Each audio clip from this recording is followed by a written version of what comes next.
Is it possible that a mirror, simply using a mirror, could open up infinite possibilities for you?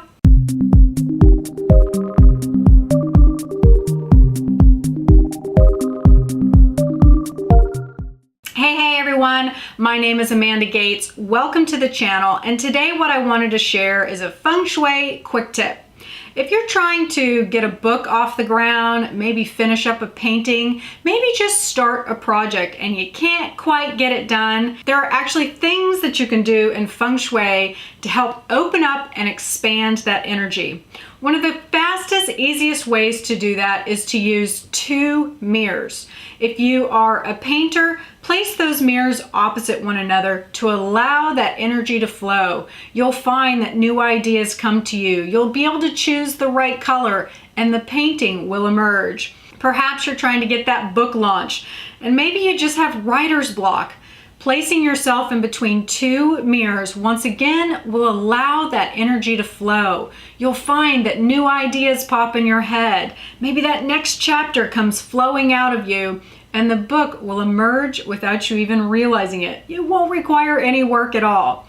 So whatever it might be that you're trying to launch off the ground, if you're just feeling stuck, you're feeling like it's just not happening, try this trick. All you need to do is place yourself in between two opposing mirrors. Now I know a lot of misconceptions are out there that say that you can't have a mirror oppose one another because it's bad Feng Shui.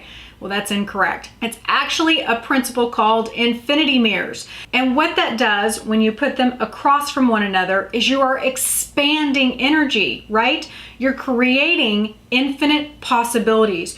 By doing that, you open up and expand that energy. So whatever it is that you're trying to open up and expand and get new ideas, new opportunities from, try this little trick. It is amazing. I've done this for clients and I've also got a set in my own home to expand my career, and it's amazing the things that open up and happen. And hey, if you've benefited from this quick tip, be sure to send us a red envelope. Don't know what the heck that is? Be sure to go back through my YouTube videos. I've got a great video on why the red envelope tradition is so important.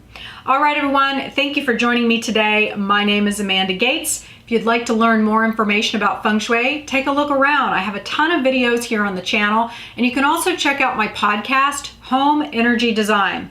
And you can always go over to our website, gatesinteriordesign.com. Bye for now.